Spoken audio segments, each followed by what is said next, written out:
გიცნობს რაც ჩემმა მეგობრებმა მათთვის აგროგეიტის მეგობრებმა, მაგრამ აქაც გამოდგება. რა სიტყვი ალექსანდრე? მოიცა?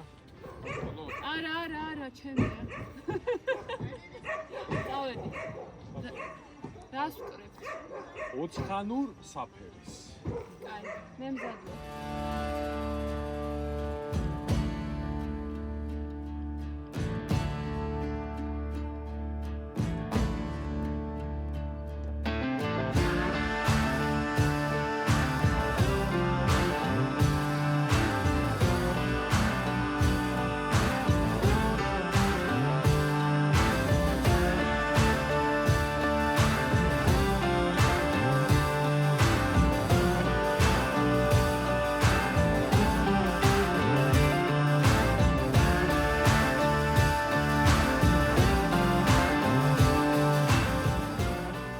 ვესტუმრეთ ბატონ ალექსანდრეს თავის მამულებში იმერეთში. არა, თლა ჩემი მამულები არ არის ეს, ჩემი სხვაგან არის ბაღდადში. ახლა ვარ ჩვენ თერჯოლაში. ვაბნებ ხალხს, რა ის მამულები, ხალხ მე მდიდარი ვეგონები. მოვედით თერჯოლის რაიონში. ერთ-ერთ ჩემ უსაყვარლეს მეღვინესთან, გია ჩუბინიძესთან, ან ნანუას ღვინოები, ესე ნახავთ და მოძებნით, რომელიც ამზადებს ძალიან კარგ, უნიკალურ ქართულ იმერულ ღვინოებს. მაგრამ დღეს ჩვენ გაგვიმართლა, რომ დღეს ვესწრებით რთველს, ვკრებთ ერთ-ერთ ყველაზე უნიკალურ ჯიშს, ოცხანურ საფერეს. გაგვიმართლა იმაში, რომ ცოტა გვიან კრებს ბატონი გია, რადგან ცუდი ამინდების გამო გადაიწია რთველი, მაგრამ ისედაც გვიან იკრიფება ეს ხურძელი, ხო? და დღეს გვექნება პატარა იმერული ღვინოები. იმიტომაც არის ალექსანდრე ასეთი ბედნიერი დილიდანვე, დილის 7 საათიდან ასეთი მომღიმარი. მაგრამ გარდა ამისა, გარდა ყურძნის კრეფისა და წურვისა და კეიფისა, წინ გველოდება რამდენიმე ძალიან საინტერესო და უნიკალური ადგილი ამ რეგიონში. წავიდეთ.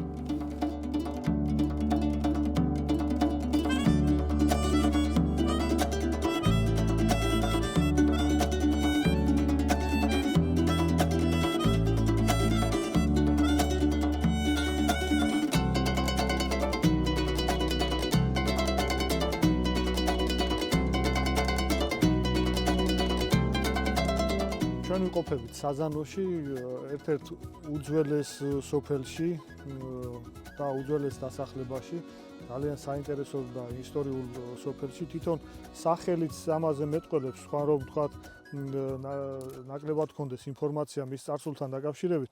თვითონ სახელი საზანო პირდაპირ ამბობს, რომ ეს არის ზანების საცხოვრებელი ადგილი.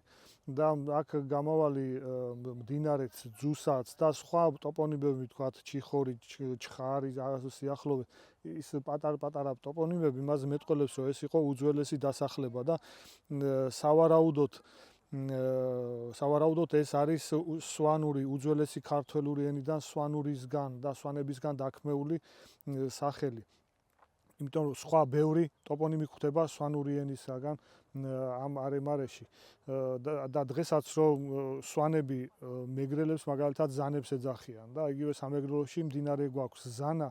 ეს იმის დასტურია, რომ საზანო პირდაპირ ამბობს როგორც საქართველო, ესე იგი ზანების საცხოვრებელი ადგილი.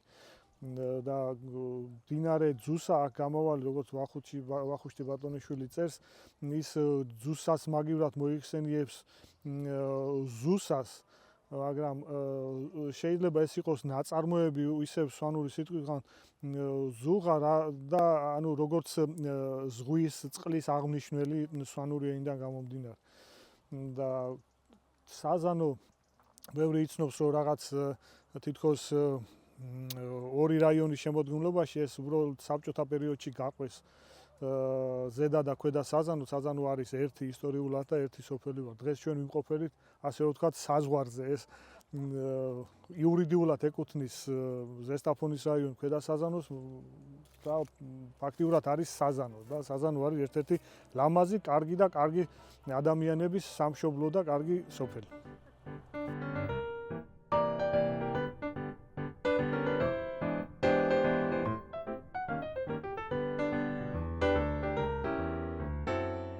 დღეს გვაქვს ურთველი ოცხანური საფერეს. ოცხანური საფერე ჩემი ხელით გაშენებული ეს არის დაახლოებით 8 წლის ვენახი. არც ისე ძველია ოცხანური საფერისთვის, მაგრამ საკმაოდ შაქარს ღებულობს და საკმაოდ ხარისხიანი ღვინო დგება. ეს გამომდინარეობს იმ მიწიდან რა მიწაც და რა შემადგენლობაც აქ არის. ჩვენ ვიმყოფებით მდინარე ძუსას ნაპირზე და ეს ნიადაგი ერთ-ერთი საუკეთესოა მეღვინეობისათვის და ერთ-ერთი საუკეთესო ასევე ოცხანური საფერეს ჯიშისგან ხარისხიანი ღვინის დასამზადებლად. არც ისე მრავლად ინფორმაცია, როგორც ვთქვათ, საფერავთან დაკავშირებით, მაგრამ ოცხანური საფერე ერთ-ერთი სამეულში საუკეთესო წითელ ყურძნიან ჯიშების სამეულში ჩედით, ჩემი აზრით, ქართული ჯიშებიდან. თვითონ სახელი ოცხანური საფერე მომდინარეობს, როგორც ვარაუდობდნენ და ივანე ჯავახიშვილის ასაც ვარაუდობს. ეს მომდინარეობდეს სოფელი ოცხანიდან, რომელიც გურიაში მდებარეობდა, მაგრამ არავინ არ იცის თქვათ რა დროს გადმოვიდა, რატომ არ დარჩა იქ გურიაში, ოცხანაში და რატომ მოხდა უფრო ამ რეგიონში, იმერეთში მისი განვითარება და გამრავლება, მაგრამ ფაქტი ერთია, რომ ეს არის ითვლება ერთ-ერთ საუკეთესო ჯიშად. თვითონ ჩემ წინაპრებს აქ ჰქონდათ გაშენებული იყო ციცხა და ტრადიციულად როგორც კეთდება, მხოლოდ ვენახის თავსა და ბოლოში იყო თითო ძირი დარგული ოცხანური საფერე. მაგრამ ის ძველი ვენახი იყო, ავჭერე და შემდეგ მე გავაშენე მთლიანად ოცხანური საფერე ამ ვენახში გაშენებული. ოცხანური საფერეზე შეიძლება ითქვას კიდე სხვა ჯიშებისგან განსხვავებით, რომ არსებობს კვლევები ამ თემაზე, რომ მისგან დაყენებულ ღვინოს აქვს ერთ-ერთი ყველაზე საუკეთესო თვისებები, თუ შეიძლება ითქვას, ჯანმრთელობისათვის სასარგებლო ნივთიერებების მხრივ. დიდი რაოდენობით შეიცავს, როგორც კვლევები ადასტურებს, რესვერატროლს, ქვერციტინს, მირემისტინს, რაც ძალიან სასარგებლოა ჯანმრთელობისათვის. ოღონდ ზომიერ ფარგლებში მოხმარების შემთხვევაში. ხელები მაქვს სისხლიანი ოცხანური საფერე და მოურჩით კრეფას. აუ ისე მანქანაზე კი გაისეირნებდა კაცი. სად იქამდე? ბომარნამდე? ხო, აი აქ დავჯდებოდი და მეც გავყვები მე. მე წავყვები შენ არ მევალაგებ. შენ ჩემი იდეა იყო და მე წავყვები. მოჯერენი ვითამაშოთ. ანუ ვინც მოიგებს გაყვება მანქანას. თან კარგი ხანი არ გვითამაშე. უცებ მაშინ. ჯე ირანი. მაშინ შენ დაალაგებ ეხლა ამას. მე ვერ დავალაგებ. კაცი შენახარ და. მომეცი? მე მიყვები მანქანას.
მოვედით სოფელ სკანდეს ჩრდილოეთ ნაწილში, სადაც მდებარეობს ეს საოცარი სკანდეს ციხე, საკმაოდ ამაღლებულ ბორცვზე მდებარეობს, რომელიც რთულად მისადგომი იქნებოდა თავის დროზე, ახლა კი თითქმის მისადგომებთან მანქანით ბოლომდე ამოვედით. ამ ციხის სიმაღლე ყოფილა 120 მეტრი და იყო საკმაოდ დიდი ტერიტორია ეჭირა საკმაოდ. ისტორიული წყაროების და საფორტიფიკაციო ნაგებობების ანალიზი გვაძლევს იმის საფუძველს, რომ თქვან, რომ ეს ციხე მე-4 საუკუნეში ყოფილა აგებული. თუმცა პირველი ცნობები მოდის მე-6 საუკუნიდან, როდესაც ბიზანტიელმა ისტორიკოსმა პროკოფი კესარიელმა ახსენა. ლასთა ორი ციხეა ზედ იბერიის საზღვრებთან, სკანდა და სარაპანისი, ანუ შორაპანი. ისინი მდებარეობენ მკაცრსა და ძნელსავალ ადგილებში და ძნელად თუ მიუდგებოდა მათ კაცი. მე-6 საუკუნეში დაიწყო ბიზანტიელების და სპარსელების დაპირისპირება და აი აქ ხდება უკვე ყველაზე საინტერესო ამბები, რომელიც აი ვერ ითმეს ალექსანდრე რომ მოგვიყვეს.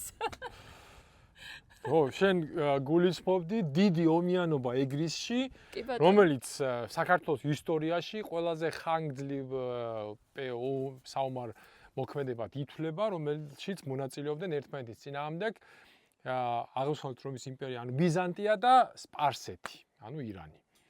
მაგრამ სამწუხაროდ ყველაფერი ეს, მათი დაპირისპირება ხდებოდა ეგრისის, ანუ დასავლეთ საქართველოს ტერიტორიაზე და ერთ-ერთი საკვანძო წერტილი ამ დაპირისპირებაში იყო სწორედ სკანდეს ციხე.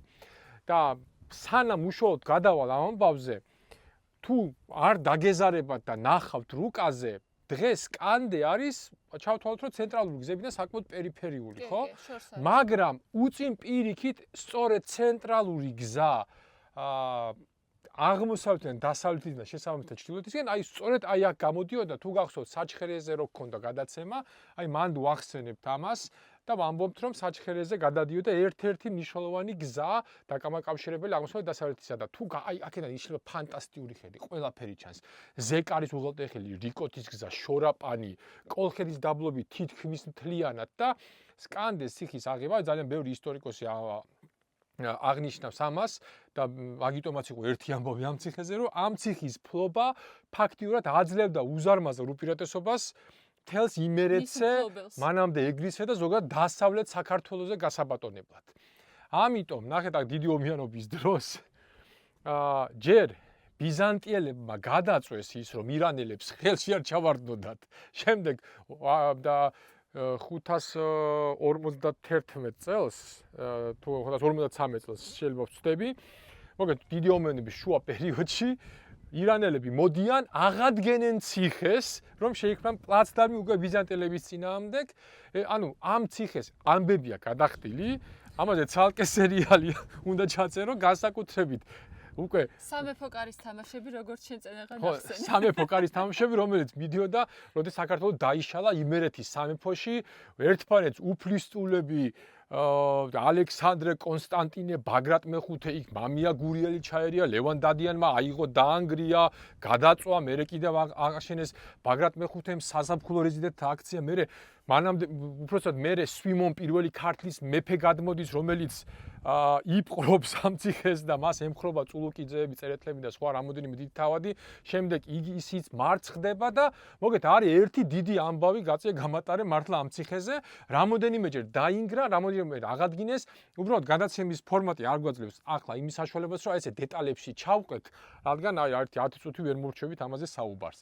მაგრამ თავარი აზრი ამ ციხის არის ის, რომ იმდენად მნიშვნელოვანი სტრატეგიული დებარეობა ჰქონდა, რომ ყველა ცდილობდა ციხე აიღო, ან გაეხადა თავისი, თუ ვერ იღებდა, თუ ხდებოდა რომ გაკონტროლებას ვერ შეძლებდა, მაშინ დაანგრევდნენ, რომ თავის მოწინააღმდეგეს არ ჩავარდნოდა ხელში.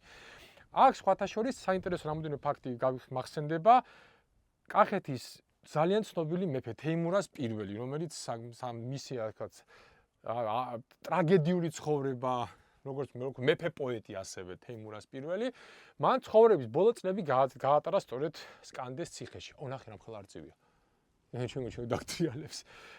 სკანდეს ციხე აუღია თემურ ლენგს, რამოდენიმეჯერ სპარსელებს, ირანელებს და მაგრამ შემდგომ ყველა მმართველი და განსაკუთრებით დასავლეთ საქართველოს პერიოდში, როცა იმერეთის სამეფო ყალიბდება, ცდილობს რომ აღადგინოს და ბოლოჯერ ეს მოახერხა სოლომონ პირველმა იმერეთის ალბათ ერთ-ერთმა ყველაზე წარმატებულმა მეფემ, მაგრამ უკვე 18 საუკუნის 70-იან 80-იან წლებში ეს ციხე ნელ-ნელა უკვე კარგავს ფუნქციას და როდესაც იმერეთის სამეფო ხდება 1800-იან წლებში უკვე რუსეთის იმპერიის შემადგენლობაში და გადაკეთება ის ქუთაისის გუბერნიად, ციხემ სრულად დაკარგა ფუნქცია და დღეს აქ ვხედავთ აი ესე სავალალო სავალალო მდგომარეობაშია. მოკლედ ვისაც გაინტერესებთ ამ ციხეზე ძალიან ბევრი რამე შეგიძლიათ წაიკითხოთ, უბრალოდ ძალიან ვარ გაგვიგრძელდეს ამაზე საუბარი. ერთ-ერთი ყველაზე საინტერესო ისტორიის მქონე ციხეა საქართველოში, მაგრამ ასევე ერთ-ერთი ყველაზე სავალალო მდგომარეობაში სამწუხაროდ იმის მაგერად რომ ეს ციხე ვაქციოდ ამ რეგიონში მიზიდულობის ცენტრად პატარა ისჭირდება, რა ქვია, ხელის შევლება, მაინც კონსერვაცია, სამწუხაროდ არაფერი არ ხდება და რაცაც დავდიოდი, აქ ძალიან კარგად ჩანს სამწუხაროდ შავი არქეოლოგიის კვალი. ბევრ ადგილზე ამოთხრილებია და ეტყობა ვიღაცები დადიან და რაღაცებს ეძებენ. საზღვარი ეგრისისა და იბერიისა. ანუ ქართულ და კოლხურ ეგრუსალ მეგრულენოვანი ქართული ტომების, ასე ვთქვათ, საზღვარზე მდებარეობს ახლა და თვითონ სახელი სკანდეც გასაგებია, საიდანაც მომდინარეობს. სკან შენ ხარ, ხო? სკან არის შენ, კი ბატონო, მეგრულად კი. საშენო? შენი ციხე? რა ვიცი, ვკითხოთ. სკანგული ვაფიქრე.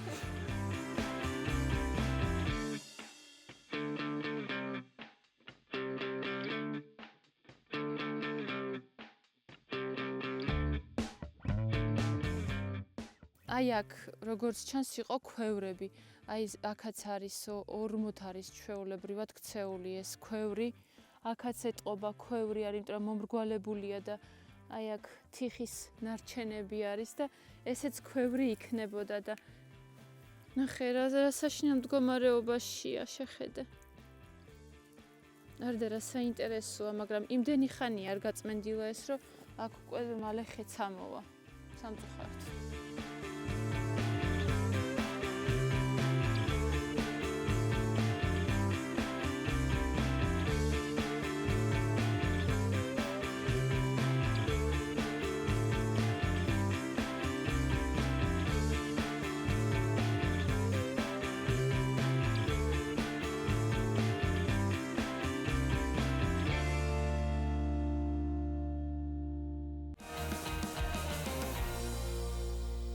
საქარასთან აღმოვაჩინეთ აი ასეთი დამალული ხიდი, რომელიც გზიდან არც ჩანს ფაქტობრივად.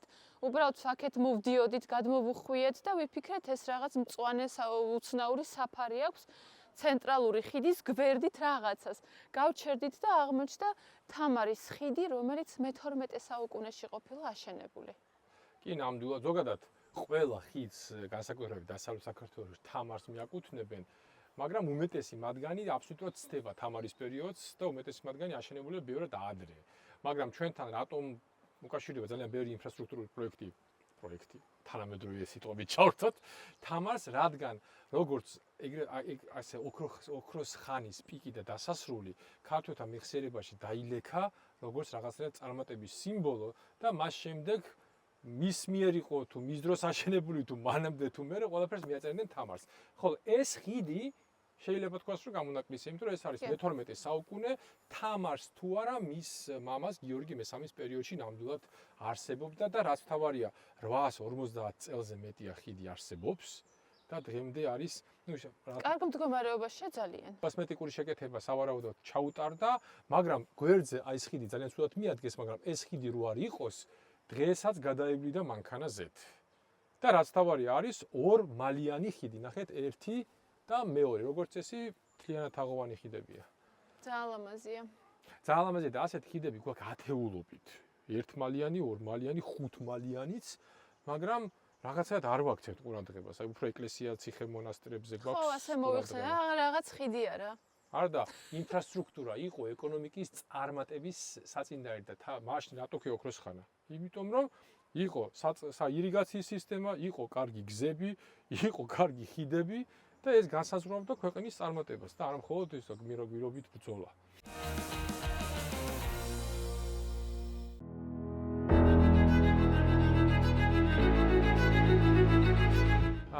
ახლა მოვედით ძევში. ეს ადგილი ცნობილია როგორც საგვარჯილეს მღვიმე. საგვარჯილეს მღვიმეები არქეოლოგიური გათხრები, რომელიც მრავალ ეტაპად ჩატარდა ამ ადგილებში, აღმოჩენილია ძალიან მნიშვნელოვანი არქეოლოგიური მასალა, რომელიც დღეს ინახება ეროვნულ მუზეუმში და ეს იყო ერთ-ერთი შესახიზლი, გამოქვაბული, სადაც რამოდენიმე 1000 წელი ადამიანი მუდმივად ცხოვრობდა. აქ ჩვენ ხვდება როგორც ზედა პალეოლითი, ანუ პალეოლითის ბოლო პერიოდიდან დაწყებული ფაქტიურად ანტიკურ პერიოდამდე აქ ადამიანი ცხოვრობდა. ის მაგალითიც არის, რომ რამოდენიმე მეტრია გათვლილი და აქ რა თქმა უნდა ახლა მასალა აღარ არის დარჩენილი, მაგრამ ერთ დროს აი ამ ადგილზე იყო სიცოცხლე და ესეთი ადგილები განსაკუთრებით იმერეთის რეგიონში ძალიან ბევრია. და საგვარჯილეს მღვიმე ყველას გეცნობათ, რადგან სკოლის სახელმძღვანელოებში, როდესაც ვიწყებთ ჩვენ საქართველოს ისტორიის შესწავლას, ყოველ შემთხვევაში ჩემ დროს ასე იყო, საგვარჯილეს მღვიმე ყველგან არის ნახსენები, როგორც ერთ-ერთი ყველაზე მნიშვნელოვანი არქეოლოგიური აღმოჩენების ადგილი. აქ არის გარშემო ფანტასტიკური ინფრასტრუქტურა, რა თქმა უნდა, ბუნებრივი და ეს ყველაფერი გვაძლევს საბაბს, რომ ვივარაუდოთ, რომ არქეოლოგიური გათხრების გაგრძელების შემთხვევაში აქ კიდევ ბევრი მასალა ამოვა, არა მხოლოდ ამ ადგილზე, არამედ მიმდებარე ტერიტორიასაც.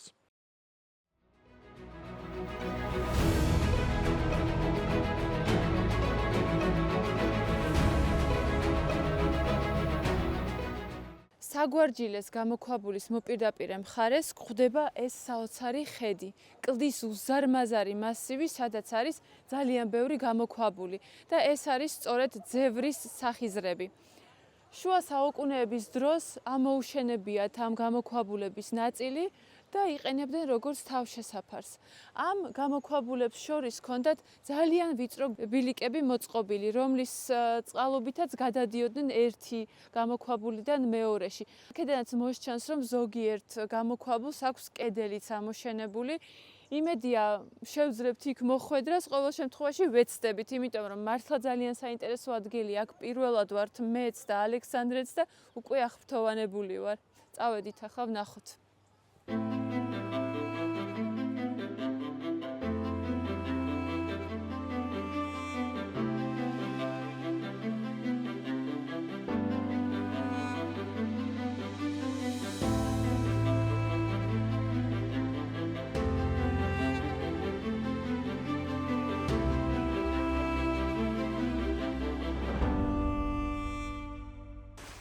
თქვი რაღაც არისო შეგიძლია.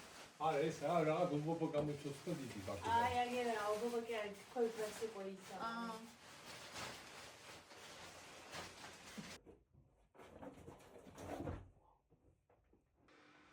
აი აქ ესენი ხოდახტინავენ, მაგრამ აქ მოიჭველი დინოზავრებიც დადიოდნენ თავის დროზე. დინოზავრი არა ისეთი. თავის დროზე ადამიანები თავის დროზე დინოზავრები დადიოდნენ. მართლა დინოზავრია აქ, მოდი გაჩვენო, მოდი. აი, მე სწორედ ვაკეთებდა. გამე დინოზავრი. გამარჯობა დინოზავრი. სასაყვარელი დინოზავრია. ანუ ეს სპონტანურად სცენარში ჩავსი. როგორი ფეხები აქვს შეკედე. სასაყვარელი. ანუ ესე იგი საგვარჯილეს და ძევრულას მღვიმეებში შეიძლება წაწდეთ ბოლო ასე უკანასკნელი დინოზავრი, ხო? კი. მოდი ერთი სამახსოვრო სურათი გადავიღო დინოზავრთან. საერთოდ აღმოჩნდეს რა.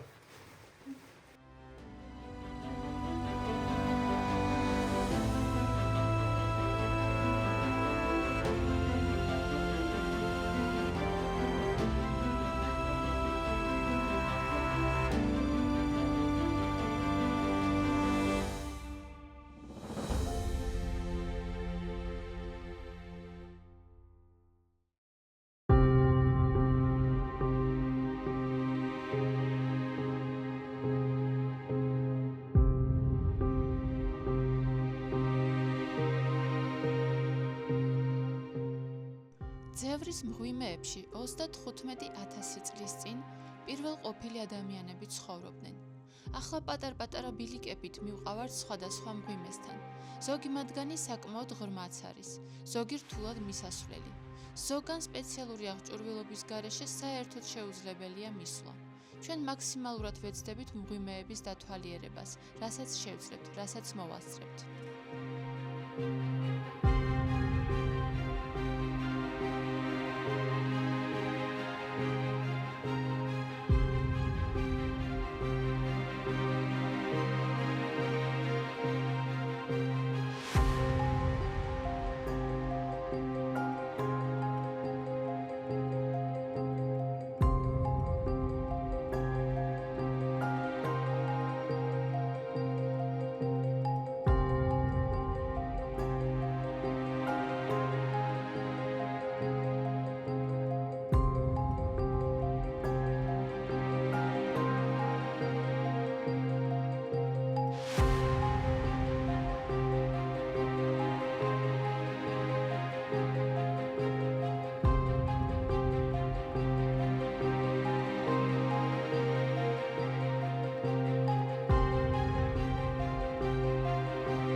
ის არის ქანები. აი ეს რაებია. ნახე, ეს ხის ნაწილებია შენი აზრით? აცალე მოიდე. როგორ? ნახე. ნახე როგორია. ო, ეს არის. ეს საერთოდ ძვალს გავს.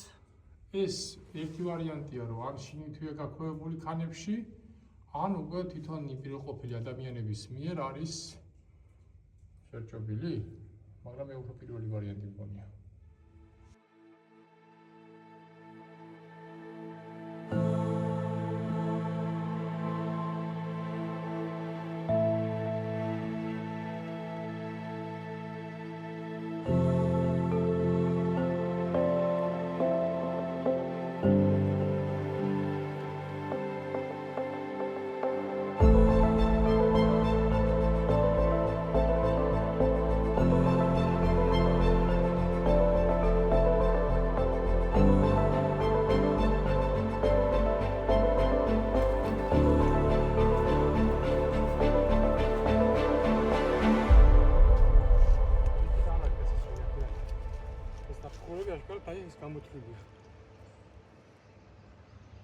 ნახე იქ კედრის ის როგორ არის დარჩენილი. ხო, აი ზევით, ხედავ? აქამდე მოვედით, სადაც გვინდოდა ამოსვლა. ძალიან ბევრი ვიფორთხიარეთ. თან გვაღამდება, შეგვიძლია კიდევ ავიდე ცოტა. მაგრამ იქით ვეღარ ავალთ ნამდვილად, იმიტომ რომ აშკარად ერთი კაცი გჭირდება თოკით უკვე იქიდან. ამიტომ შემდეგისთვის გადავდოთ იქნებ. უნდა დავბრუნდეთ, ცოტა გვიან მოგვიწია აქ მოსვლა, ძალიან დატვირთული დღე გქონდა, მაგრამ ნახეთ აი ამ ადგილებს, რა ვიცი, მე მგონი გაიგეთ, სხვა ცივილიზაციები, სახიზარი. საქართველო გვაქვს აი უმდიდრესი, უმაგრესი ქვეყანა და სამწუხაროდ კიდევ ერთხელ ხელმისაწვდომობა ამ უმაგრესობასთან არ არის ისეთი კარგი, აი ხა ეს დაფხაჭილი უნდა დავდიოდეთ ახლა ჩვენ ურნის აქედან მივდივართ დაღლილები დაქანცულები, ყურძენი უნდა დავჭყლიტოთ. დავწუროთ. დაჭყლიტო არ დაგჭყლიტავ ხა მე შე. კარგი დაღლილი ვარ. ყურძენი უნდა დავწუროთ ღვინისთვის 4-ხანური საფერე, წავიდეთ. წავედით. დღეს გადავყევით ბოდიელს და ადგილების დათვალიერებას და აქედან გამომდინარე გამოვტოვეთ დაწურვის პროცესი რა არის. დავაგვიანეთ. რისი გადაღებაც ძალიან გვინდოდა, მაგრამ იმდენად შევყევით ამ ულამაზეს თუნდაც გამოქვაბულებს და სკანდეს ციხეს, რომ სრულიად ამოგვივარდა თავიდან, რომ ამ პროცესს უნდა დავსწრებოდით, თუმცა მორევას მაინც დავესწარით. მოგეთ გია ჩუბინიძე ამზადებს ფანტასტიურ ღვინოებს და არა მხოლოდ კარგ ტრადიციული იმეროლოგიის როგორც რა თქვა ციცკა ცოლიკაური 4-ხანური საფერე, მას აქვს მამუკას საფერე, მას აქვს უიშვიათესი ჯიშები, მაგალითად აი ჩემგან მარჯვნივ ეს არის ქველოური და ადანასური, რომელიც არავის არ აქვს, შეიძლება ვიღაცა, მაგრამ მე არ გამიგია და საერთოდ ეს ადამიანი აკეთებს იმდენად მაგარ ექსპერიმენტებს, აი თეთრი კამური გიასი არის სასწაული. და შენ რო გიყვები, შენ ვიცი რომ არ სვავ, მაგრამ ვისაც გინდათ გასინჯოთ მართლა განსხვავებული ქართული ღვინოები, აი ამ კაცს აქვს ეს ყველაფერი რა და რა ვიცი, თერჯოლაში ყველას გელოდებათ. ეხლა რეკლამას კი არ მოგეთებ, მე თვითონ დავდივარ აქ. მისამართიც თქვი. ჩემი მეგობარია, ნანუას მარანი თერჯოლაში. გია ჩუბინიძე. რავი, თუ მერეს დაგჭირდებათ, კონტაქტ დავტოვებ იმაში ვიდეოს აღწერაში YouTube-ზე. ალექსანდრეს ვტოვებ აქ, რჩება. მე და ჩვენი ოპერატორი მაიკო თბილისში ბრუნდებით. მომავალ შეხვედრამდე. ჯეირანის მომდევნო გადაცემაში ნახავთ თრუსოს ხეობის ნაკლებად ცნობილ ადგილებს. წინ გელოდებათ საოცარი სოფლები, წილისი, ბურმახევი, დესი, სუათისი და განუმეორებელი ხედები.